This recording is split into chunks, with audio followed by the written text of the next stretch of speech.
Philippe Grenier, qui est né en 1865 et mort en 1944, fut le premier député musulman de l'histoire de France, siégeant à l'Assemblée nationale de 1896 à 1898. Ce médecin de Pontarlier dans le Doubs marque l'histoire parlementaire française par son parcours atypique et sa conversion à l'islam.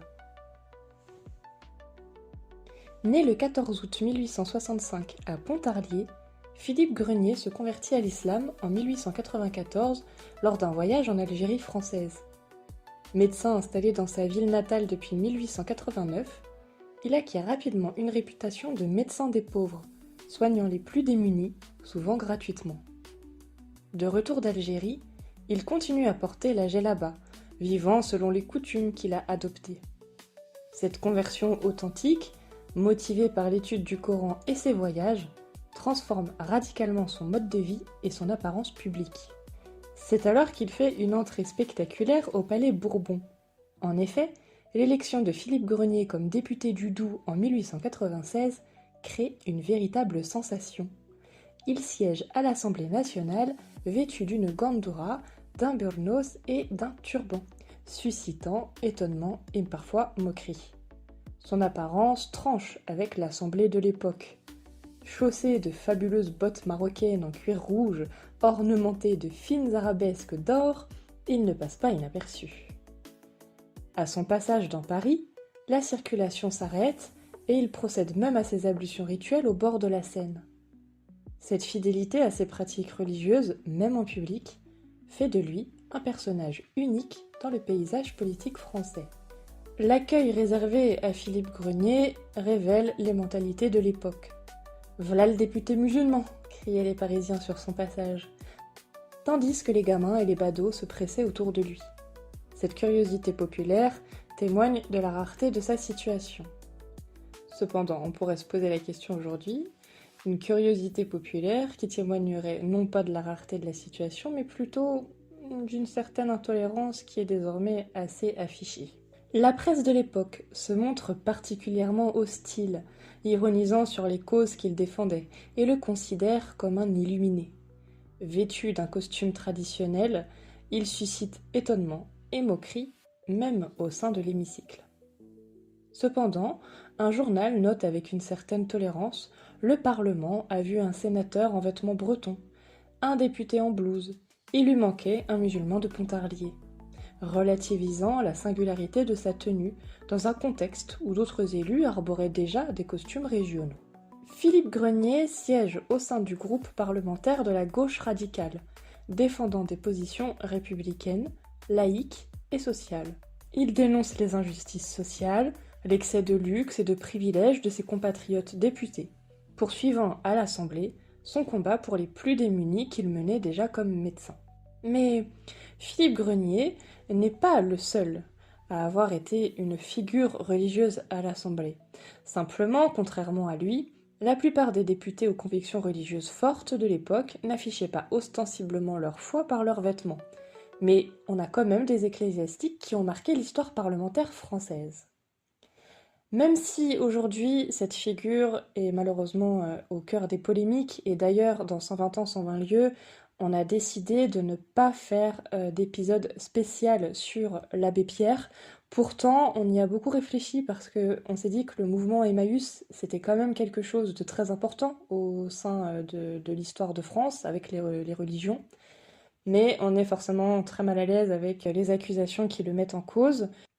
Donc là, on en parle dans le podcast, parce qu'il n'est pas réservé à l'abbé Pierre. Et malgré le fait que ce soit une figure majeure en France et que forcément au niveau de l'histoire religieuse de France, il avait clairement sa place, on fait le choix de ne pas le mettre en avant par respect pour les victimes et par respect pour la condition de la femme en général. Mais il n'en reste pas moins que l'abbé Pierre, de son vrai nom Henri-Marie-Joseph Grouès, qui est donc né en 1912 et décédé en 2007, a été un député du mouvement républicain populaire, le MRP, après la guerre, et donc il a fondé le mouvement Emmaüs, et c'était donc un prêtre catholique qui a siégé à l'Assemblée nationale vêtu de sa soutane, faisant de lui l'un des rares ecclésiastiques qui a affiché aussi ostensiblement sa condition religieuse au sein de l'hémicycle. Il était résistant pendant la Seconde Guerre mondiale et donc il a incarné une figure du catholicisme assez sociale et assez progressiste, et donc sa présence en soutane à l'Assemblée nationale témoignait d'une époque où les hommes d'église pouvaient concilier engagement religieux et politique de manière visible.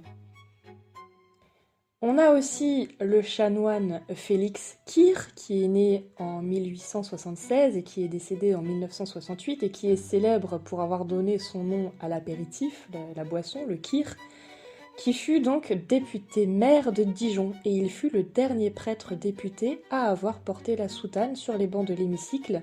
Et d'ailleurs, il a eu cette formule qui est restée célèbre à la tribune: « Mes chers confrères, on m'accuse de retourner ma veste, et pourtant, vous voyez, je porte une soutane. » Plusieurs hommes d'église ont ainsi siégé à l'Assemblée nationale et au Sénat, notamment l'abbé Sieyès, l'abbé Grégoire, l'évêque Talleyrand, ce dernier ayant même été président de l'Assemblée nationale constituante. Le cas de Philippe Grenier reste néanmoins exceptionnel dans l'histoire parlementaire française, puisque ce fut donc le premier député ouvertement musulman.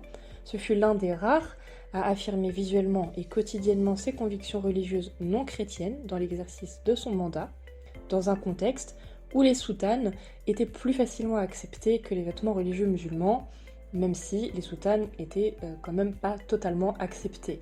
On va dire que c'était plus accepté que les vêtements religieux musulmans, mais cela ne signifie pas que c'était un vêtement qui était totalement toléré.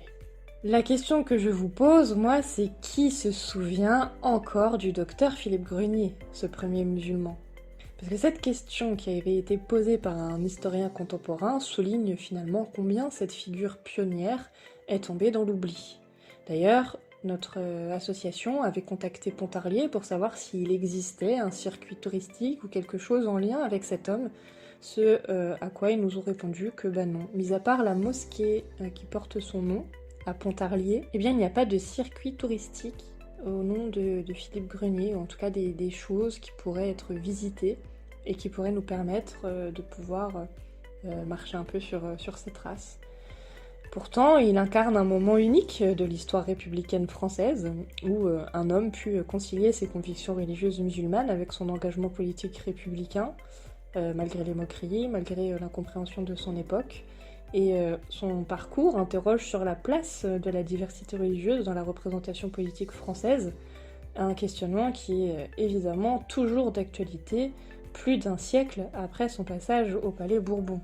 On se rappelle d'ailleurs en 2017, au moment où la députée de la première circonscription de Mayotte avait choisi de se faire photographier avec le châle traditionnel que portent les femmes à Mayotte. Et cette photo avait été évoquée notamment par la voix de presse, et d'ailleurs un des premiers journaux qui l'avait évoqué c'était l'Express, et il avait dit « La députée de Mayotte, Ramlata Ali, a posé avec son voile islamique pour la photo officielle ». Et donc ça avait été repris par des activistes de certains ports politiques, notamment donc sur les réseaux sociaux. On avait pu lire des choses du style « L'étendard de la charia fait son entrée à l'Assemblée nationale, mais elle se croit où ? Une députée en marche voilée sur le site de l'Assemblée ». Et donc ça avait fait énormément de polémiques, et ensuite elle avait du coup fait des interviews où elle portait son châle sur l'épaule, et elle avait la tête découverte, et donc de ce fait ça a plus ou moins contribué au fait que la polémique cesse. De toute façon, sur les réseaux sociaux, en général, les crises durent 2-3 jours et ensuite on passe à une autre polémique. Mais voilà, c'est d'autant plus d'actualité, comme on disait, avec Philippe Grenier, les moqueries et l'incompréhension de son époque sont encore les moqueries et l'incompréhension de notre époque aujourd'hui. Ce sont des choses qui sont toujours d'actualité, plus d'un siècle après son passage au Palais Bourbon.